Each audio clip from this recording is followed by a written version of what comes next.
Welcome to another episode of Eureka Podcast, where we simplify complex scientific principles for our curious minds. I'm your host, Gerd Danny, president of the Free Astroscience Group. Today, we're diving into a topic that's been making headlines and shaking up the skies literally. We're talking about how climate change is fueling turbulence and making our flights bumpier. Imagine you're on a flight cruising at 37,000 feet when suddenly the plane drops and you're jolted out of your seat. This isn't just a scene from a movie, it's a reality that's becoming more frequent due to climate change. But how exactly is climate change making turbulence worse? Let's break it down. Turbulence is essentially chaotic air movement that can cause an aircraft to shake. It can be caused by various factors, including thunderstorms, mountains, and jet streams. However, one of the most elusive and dangerous types is clear air turbulence (CAT), which occurs in cloudless skies and is nearly impossible to detect with the naked eye or radar. So, how does climate change come into play? As global temperatures rise due to increased greenhouse gas emissions, the atmosphere's dynamics are changing. According to Raghu Murtaghat, a climate studies professor at IIT Bombay, global warming alters vertical temperature gradients and wind profiles.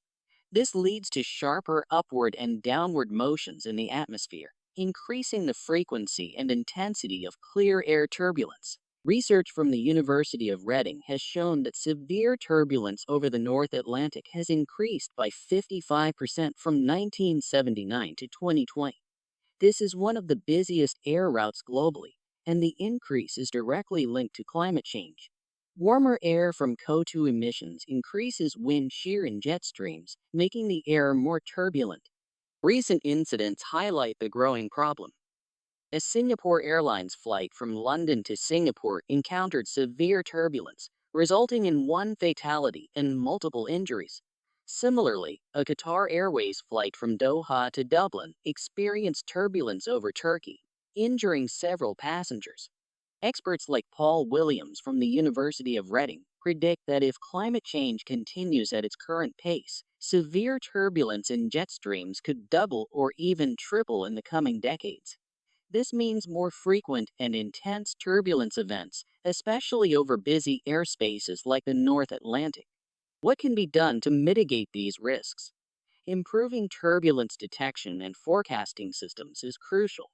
Current radar systems are good but not foolproof, especially for detecting clear air turbulence.